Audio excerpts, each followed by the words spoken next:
are here today for another episode of being interviewed by my daughter, who is 16, and she has prepared another list of questions. If you missed the first episode, you can go back and find it on my channel. But all right, let's go, baby bear.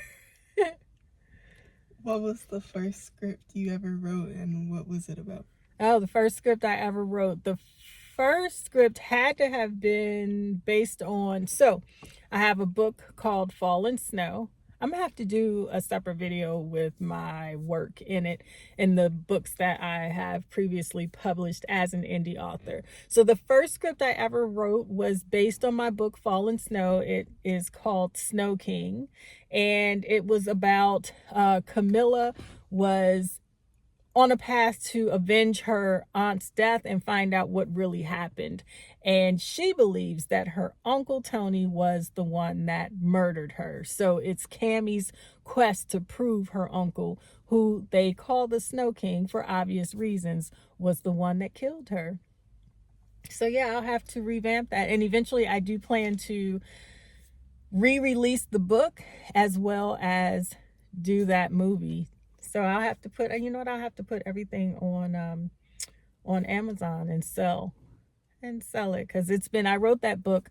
My gosh, that was my very first book that I ever published. So that was 20 years ago. So needless to say, I'm sure it says things like DVDs or a DVD player. So things we didn't have, streaming platforms back then. So yeah, but it's still a great story. I absolutely love that book. What's next, baby? What are the biggest challenges you faced in your career? What are the biggest challenges I faced in my career? Well, some of the biggest ones is actually being a Black woman in the entertainment industry. Unfortunately, now is a good time for diversity. When I started out, it was not. They weren't even really talking to you as a Black writer, a Black producer. The best you could aspire to do was maybe get your foot in the door and sell your work, but even that was really, really hard. I know several people that have sold their screenplays and have had their leading Black characters be changed to leading white characters. So unfortunately, we are talented, but oftentimes they want to change our leads to industry standards. And that has been probably the biggest challenge that I've had. That and just finding the right people for financing and just getting your project off the ground. It is not for the faint of heart. You have to have really, really thick skin. What's your favorite project you worked on and why? Wait. I gotta re-ask it. They sounded ugly. What's your favorite project you've worked on and why? So my favorite project I've worked on, I would have to say not that it's my favorite, but it's my current project. So that's what I'm going to say. The one I'm working on now is called Last Chance. It is probably one of my favorite scripts. I'm lying because they're all my favorite scripts at some point in time. But this particular movie is the one that we're working on now. So I'm going to say that that's my favorite project just because I am closer to getting that one out. But I still very well may shoot a Christmas movie the end of January. So that one's a little up in the air, so I'm not sure yet, but definitely Last Chance. How do you balance being a single mom and finding time to write? With you running around big head. And yeah, Her Highness has a very social schedule. So, and she runs track. So between practice, but how do I balance it? I think even when you guys were little, when your brother was still home, I think that my kids always respected my craft. They always supported me. They always knew what I was doing. I didn't hide from them any, ups and downs. They knew exactly what my goal has been for basically their whole lives. I mean, my book came out, my son was just a little boy.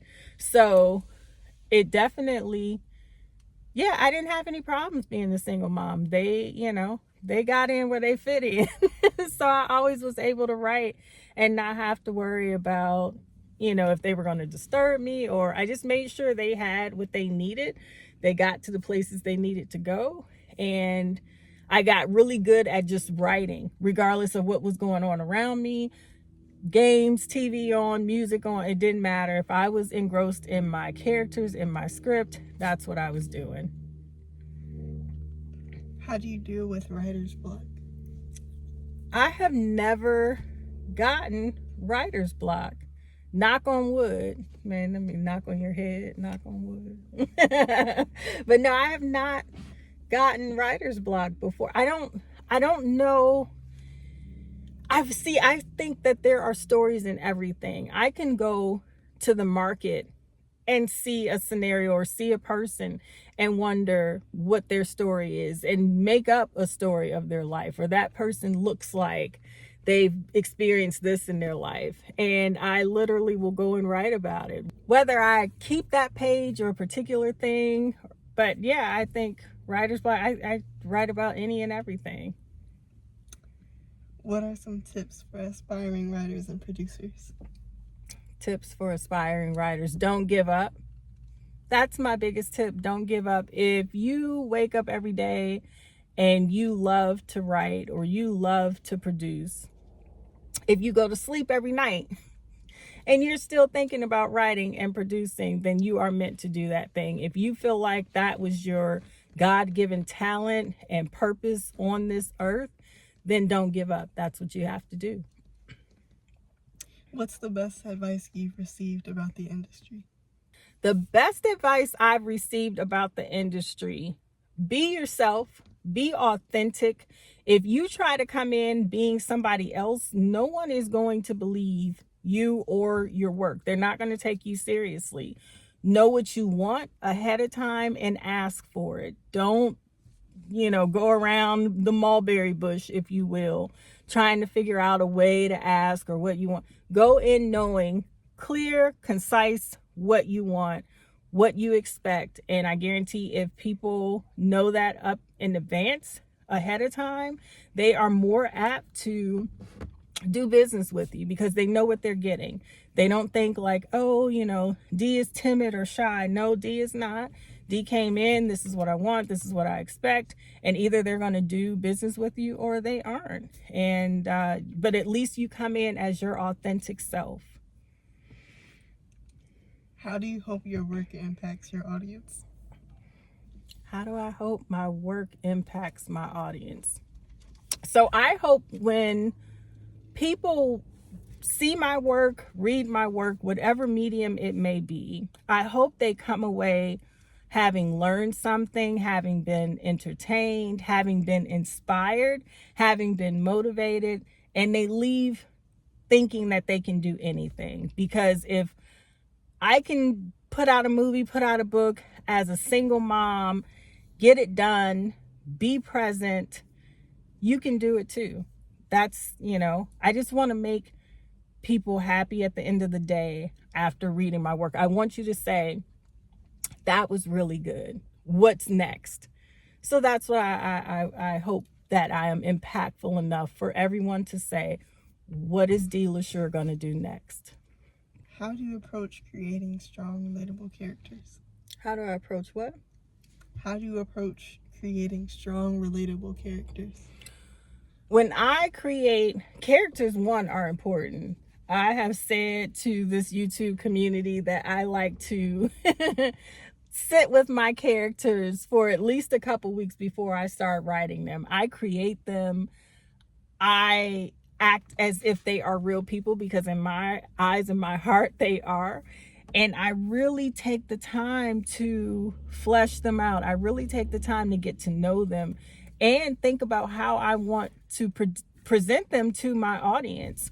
I think that the best movies are the ones where you can relate to the characters on the screen. When you can see yourself on that screen and say, I know exactly what he's talking about. I've been exactly where she has been in this film. I understand that situation. When that happens, I think that resonates with people and it draws your audience in and it gets good engagement and they become engrossed in your project. And that's what I want. I want you to sit there. I want you to watch my movies, and I want you to basically feel as if you are in that movie right there, in that situation, in that scenario. Just like Last Chance, I want you to feel as if you are on that Moroccan trip right along with us. When I am shooting in the Sahara Desert, I want you to feel like the sand is right there with you. So yeah, I want to be that relatable. If you could give your younger self advice about this career, what would you say? Oh man, my younger self, advice about, what would I tell my younger self advice about this career? I would tell myself that there are going to be some hard days. There are going to be times that you want to give up, but you can't. That writing is your absolute joy, that it is the key to your happiness. It is your peace. It is your air. That if you just stay the course, stay the path, believe in yourself more than you do, because I'm younger, believe in yourself. When you walk into those rooms, understand that those people do believe in you, but you have to believe in yourself even more. That's what I would tell myself. And don't worry about what people think about you. What people think about you ain't none of your damn business. So let them think however they want to think, and you do what is in your heart to do. If God gave you a talent, then you go out and honey, you show off, you flaunt it. So that is where I am at the point now that I wish I knew younger, that this talent that I have that has been God given, I am ready. I am here to flaunt it. So now I'm at the point where everybody will know that's a D. LaSure movie. Period. End of story. Is that it? Yep. Oh, that's it. Okay. Those are good questions. Thank you. All right. Thank you for joining us today. Do you want to say bye to YouTube? Do you have anything to No. All right. Stop with my hair. Enjoy your day, everybody. But whatever you do, please don't forget to let the day enjoy you on purpose. And don't forget to like and subscribe so you can get in these interview sessions and never miss them. All right. See you next time. Yeah.